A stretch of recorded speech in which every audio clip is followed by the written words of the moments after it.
Ladies and gentlemen, thank you for tuning into episode 51 of the Taking 20 podcast, The Matt Mercer Effect and Setting Expectations for Your Table. This week's sponsor is yogurt, made of active cultures, which means it's alive. Yep, while you're eating it, it's trying to eat you. Dungeons & Dragons has experienced a resurgence in recent years. More and more people are being exposed to this wonderful hobby thanks to podcasts and recorded live play games like Glass Cannon, Dice Camera Action, and of course, Critical Role.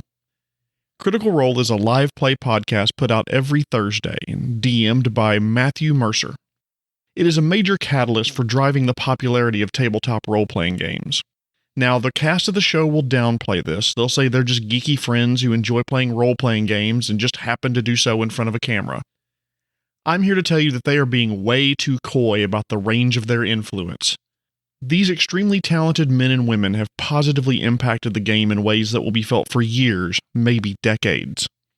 They are amazing voice actors, roleplay their characters extremely well, understand and execute story arcs extremely efficiently, and their love and respect for one another shines on the screen. Plus, they're philanthropic. They support great causes and nonprofit companies, and by all accounts I've heard, as we say in the South, they just good people. Just because I'm singling out and praising Mercer in this episode, don't think for a second that by doing so I'm diminishing the contributions of the others. Sam Riegel, Laura Bailey, Travis Willingham, and all of the others are some of the best players I've ever seen, and the quality of their play certainly sets Critical Role up for success. But I do want to focus on the Dungeon Master, Matthew Mercer. Matt is a terrific voice actor in his own right, a multi-published author, and in my opinion, the best DM of our generation. Now, in the unlikely event Mr. Mercer were ever to hear me say that, he'd probably blush and smile while looking down at the table, denying what I said is true, quickly mentioning the names of other great DMs, and being uncomfortable with the praise. But the simple fact of the matter is, his ability to craft stories, come up with memorable characters off the cuff, and world build is quite simply second to none. Thousands, maybe tens of thousands of people who have never played a session of Dungeons & Dragons around a table with friends, colleagues, and strangers have watched Critical Role streams and Mercer's amazing character and adventure building. And the potential negative side effect of this is sometimes called either the Mercer effect or the Matt Mercer effect. The Matt Mercer effect comes in two flavors. The most common way I've seen it described is the unrealistic expectations potentially held by new tabletop role-playing game players who believe any game they join will be similar to Critical Role. The second aspect is the fear that newer dungeon masters have that they will never be able to run a game as effectively and successfully as Matt Mercer, so they may not even try. Let me go on record to say that neither of these are Matt Mercer's fault, and it's not fair to him. How dare you, Matt Mercer, for being so good as a DM? You should suck more. Look, he happens to run the most popular tabletop live play podcast and YouTube and Twitch stream, and he happens to be so damn good at it. Mercer has been consistent in his statement that every table is different. He admits that he DMs a table full of professional actors. Most players and dungeon masters don't have the skills to immerse themselves in a character as well as he and his players can. He will also be the first to tell you that he has been DMing for more than 20 years, and most DMs just don't have that much experience. So let's assume the Matthew Mercer effect is a real thing, because I've seen it quoted multiple times online. How do you as a DM and you as a player deal with these two aspects? Well, I have some ideas. Okay, yeah, I would have some ideas or I wouldn't make an episode. I mean, that'd be a garbage episode to record. What should you do? Beat the shit out of me. Thanks for listening. Mash that like and subscribe button. That being said, I'd love for you to rate the podcast and provide feedback, questions, and episode suggestions to feedback@taking20podcast.com. Back to live action. Let's address player expectations that every tabletop RPG game will be just like Critical Role. If you're an experienced player or GM, you know that each game is different. DMs have different skills, focus on different aspects of the game, and run their games in different ways. There's a lot of different ways we can break up DM styles, and I'm going to paint with a very broad brush here. Chances are you're a mix of storyteller, tactician, character actor, encounter builder, improviser, rule lawyer, or one of 100 other types. I plan on having a DM styles episode at some point in the future, so be on the lookout for that. So I'm going to leave that there. There are different styles of DM and be done with that. Mercer is a master world builder, storyteller, and character actor. That's his style, and he's great at it. Other DMs are different. I'm more of an improviser, tactician, rule of cool kind of DM. That means our games, even if we were running the exact same module, would look different. Some other DM may be a macro building, encounter-focused DM. Re-emphasizing the point, every DM is different and will run games different ways. Frankly, it's unfair for players to expect you to be Matthew Mercer. You're not. I'm not. Hell, Mercer would have every right to stand up on the table in the middle of the stream, rip his shirt off, quote Rocket Raccoon by saying, "Ain't no thing like me except me," kiss his wife Marisha, and swing off the set on a vine that comes from nowhere. But he doesn't do that. By all accounts, he's humble as shit, a good person at heart, and an exemplary advocate for our hobby. So players, don't expect every game that you play or join to be just like Critical Role. Now I want to address the second aspect of the Matthew Mercer effect, the fear DMs have. Don't think for a second that just because you're not as experienced and just because you don't have the acting chops that Mercer has, that you can't run a great game. You have your strengths and weaknesses just like Mercer does. They will be different than his, different than mine, and different than any of the other DMs that are out there. Being a DM or GM is a labor of love in a lot of ways. It's a lot of work to bring adventures or worlds alive. Preparing to run a pre-designed adventure, designing adventures to run, and/or honing improvisation skills to make entire adventures out of the phrase troglodyte reformation. You really need to love being a DM because we rarely receive praise from our players. That's not a woe is me statement, by the way. It's just if you're getting into being a DM for the effusive praise that you'll receive, you may want to reconsider your motives. So how do you deal with this Matt Mercer effect, whether explicitly stated or implicitly assumed? The number one solution to this is something you've heard me harp on before: good communication. Set expectation with your players, especially new players early on, that your table isn't like Critical Role. You probably don't have the production value, cameras, sound equipment, etc.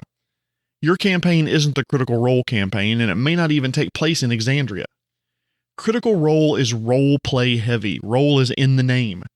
They focus on characters and world interaction much more than die rolls and crunchy mechanics.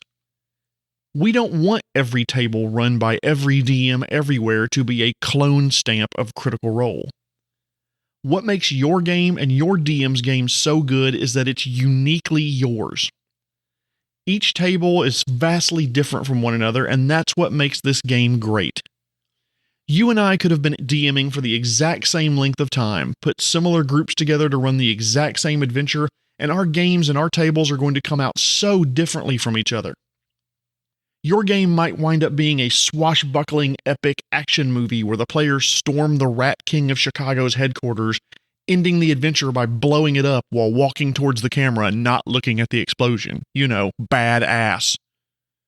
Mine might be closer to a Will Ferrell movie where the players kill a mariachi band to pose as musicians to strategically assassinate the Rat King and get out of town riding a light rail under the cover of night.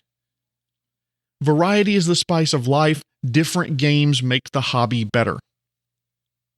If you're in a game, or if you're running a game, and everyone at the table has a good time, then it's just as successful as Critical Role, even if it looks and sounds nothing like it, even if you were flying by the seat of your pants part of the time.